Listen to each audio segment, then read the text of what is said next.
Bismillahirrahmanirrahim. Assalamualaikum warahmatullahi wabarakatuh. Sampurasun. Alhamdulillahirabbil alamin. Asyhadu an la ilaha illallah wahdahu la syarikalah. Wa asyhadu anna Muhammadan abduhu wa rasuluhu nabiyil qada. Allahumma shalli ala sayyidina Muhammad wa ala ali sayyidina Muhammad. Wa bi hadisari wa yassiri amri wa databin. Anak-anakku sekalian yang Bapak cintai dan Bapak banggakan, pertama marilah kita panjatkan puji dan syukur kehadirat Allah Subhanahu wa taala bahwasanya pada hari ini kita bisa berkata kaya di channel YouTube-nya SMPS dalam rangka pembinaan atau program layanan bimbingan dan konseling yang akan Bapak sampaikan pada saat ini. Insyaallah pada kesempatan kali ini kita akan membahas bagaimana belajar efektif di rumah. Karena kemarin setelah kalian melihat hasil daripada tengah semester itu masih ada kurang efektifnya kalian dalam belajar di rumah. Oleh karena itu, pada kesempatan kali ini Bapak akan menyampaikan tips cara-cara belajar efektif di rumah. Semoga kalian bisa mempraktikkannya dan akan berguna untuk kalian. Untuk pertama kali, pastikan posisi kalian ketika melihat channel YouTube ini atau video ini, posisi dengan tenang, tarik napas dalam-dalam dari hidung, keluarkan dari mulut, tenangkan dulu pikiran kaliannya, supaya kalian bisa menerima apa yang Bapak sampaikan dengan baik dan benar. Posisi duduknya yang benar, tidak memikirkan apapun, hal yang apapun lah. Silakan tenangkan dulu. Setelah tenang, barulah kita akan mulai. Coba harapkan kalian sekarang posisinya sudah tenang ya. Oke, baik anak-anakku sekalian, kita coba seperti apa sih belajar efektif di rumah itu. Nah, ya. Baik. Untuk sebelum Bapak menerangkan tentang tips tadi, kita harus mengerti dulu untuk layanan ini tujuannya seperti apa. Yang pertama, satu, mengidentifikasi cara-cara belajar yang efektif saat pandemi COVID-19. Jadi kita harus mengidentifikasikan dulu cara-cara belajar yang efektif itu seperti apa. Yang kedua, menjelaskan bagaimana belajar yang efektif saat pandemi COVID. Tiga, mengklasifikasikan berbagai macam model pembelajar. Yang keempat, menganalisis teknik belajar yang efektif saat pandemi. Itulah 4 tujuan dalam layanan bimbingan konseling pada saat ini ya. Oke, untuk selanjutnya, nah saat ini kita sedang ada di program School from Home, sekolah atau belajar di rumah atau bahasa PJJ. Ya, sekarang lagi pada saat ini Kota Bandung sedang mengeluarkan program pendaringan, ya, pembelajaran dalam jaringan. Jadi pada saat ini kita masih memang tidak School from Home atau sekolah dari rumah dilaksanakan untuk mematuhi peraturan pemerintah yang menerapkan physical distancing karena adanya pandemi COVID-19.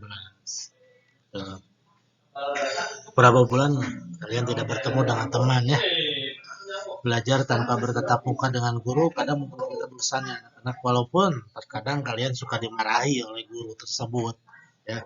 Tapi apa boleh buat, itulah dinamika dalam proses belajar mengajar di sekolah. Tapi harus bagaimana lagi ya. Nah, pandemi ini ya untuk kebaikan kita bersama, kita harus sabar melakukannya ya.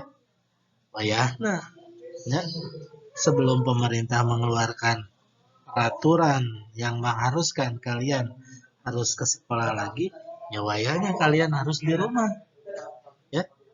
Nah, supaya apa tadi? Supaya kalian sehat ya, kita semua sehat semuanya ya.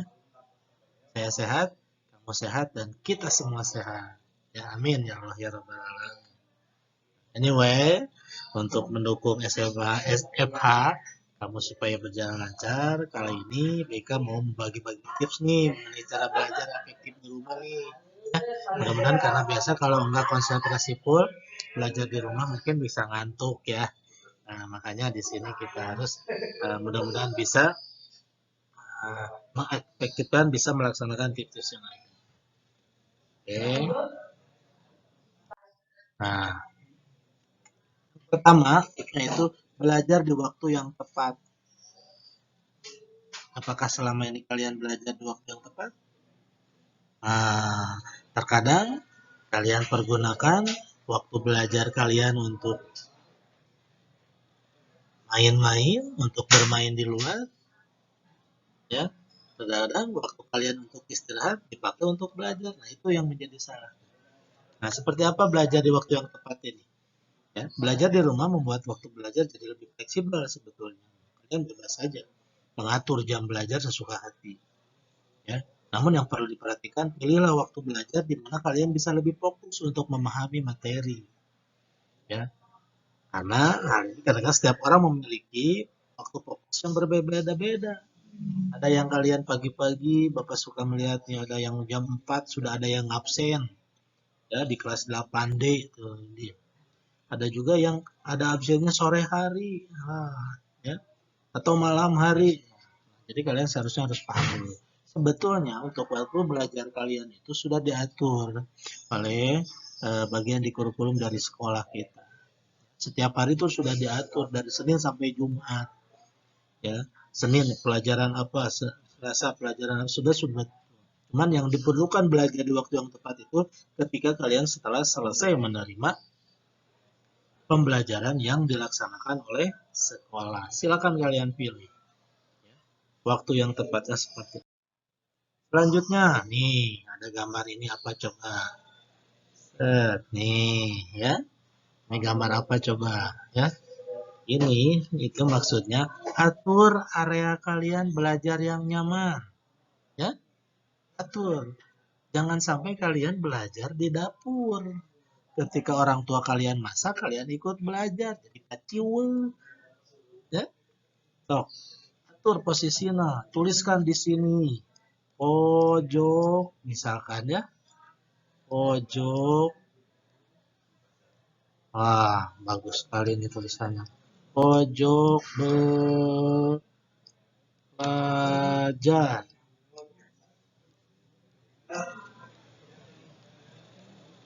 Nah, bikinlah kalian di sini di rumah, itu di ruang tamu ataupun di kamar, silakan.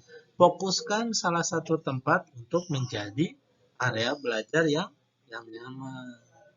Nah, bisa nanti kalian bisa sambil mungkin lebih rebahan kalau itu membuat kalian menyenangkan, silakan saja. Tapi yakin bisa memahami materi dengan rebahan. Ya, catatan seperti itu. Selanjutnya, sebaiknya kalian mengatur ruangan. Tadi yang dijelaskan oleh Bapak, bikinlah ruangan belajarnya tuh yang terenak, gitu Pak. Ya, tidak terganggu oleh adik, tidak terganggu oleh suara-suara, sinyalnya dapat dan sebagainya. Ya. Oh, ini. Jadi dengan area yang nyaman, nah ini akan membuat kalian lebih fokus untuk belajar. Jadi walaupun di rumah, kalau tempatnya nyaman, waktunya nyaman, insya Allah tidak akan lebih dari kalian belajar seperti di sekolah. Pasti akan lebih. Kalian akan lebih mengerjakan ya. Nah, ini ada apa nih? Nah, ini tipsnya. Nah, siapkan kalian untuk ini koneksi internetnya. Siapa koneksi internetnya? Karena ini yang paling utama ya. Yang paling utama dalam belajar online itu adalah koneksi internet. Jangan memaksakan kalau koneksi internetnya sedang lemah atau bagaimana. Nah, di sini ada juga. Silakan memilih nih provider ya. Simpati mah gini Pak, M3 mah gini di rumah saya mah, itu kan beda-beda terkadang ya. Ya, biasanya berbeda-beda provider. Kadang ada yang ini. Silakan kalian milih dengan bagus untuk menunjang aktivitas belajar di rumah kalian. Ya. Handphonenya jangan terlalu banyak data-data yang tidak penting ya. Gitu. Kalau ada WiFi manfaatkan yang rumah dengan baik WiFi. Gitu. Ada kuota, manfaatkan kuota internetnya ya. Kuota internetnya jangan dipakai yang tidak baik. TikTok kan, misalkan apapun dan sebagainya. ya. Jadi silakan siapkan koneksi internet kalian dengan baik, siapkan handphonenya juga dengan baik ketika dalam belajar. Nah, di sini ada apa sih portal belajar. Nah, yang kedua pilih portal belajar yang efektif. Ya. Oke, belajar yang efisien. Terus portal belajar itu, portal belajar adalah sumber belajar online yang bisa kamu gunakan untuk belajar di rumah. Jadi selain pembelajaran yang diterima kalian di sekolah, kalian boleh juga ya mengambil situs-situs yang ini. Apalagi sekarang kalian sudah mendapatkan kuota dari Kemendikbud, itu ada situs-situs yang tercover oleh kuota tersebut.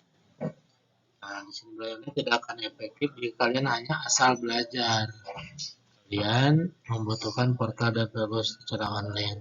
Jadi bagaimana belajar dan implementasi kalian, apakah sudah efektif? Nah, tuh ya, itu keempat. Yuk, Bapak mengajak, coba terapkan 4 tips cara belajar. Nih, 4 tips ini untuk belajar yang efektif di atas untuk membuat suasana belajar nyaman, efisien, dan pastinya efektif. Gitu ya. Jadi itulah apa itu namanya 4 tips. Nah, sekarang untuk evaluasi dirinya, coba kalian tuliskan ya dalam diri atau di kertas lembar, kalian tuliskan jawab pertanyaannya. Kapan? Nih, kapan waktu yang tepat bagi kamu untuk belajar? Ya. 2. Di mana tempat yang nyaman? 3. Apa kendala kamu dalam melaksanakan pembelajaran di rumah? Nih, khusus yang nomor 3 boleh nanti kalian konsultasikan ya dengan Bapak, dengan Pak Suwarna, dengan wali kelas pun bisa. Nah, jadi Tina, sekarangnya kamu tentukan yang ini.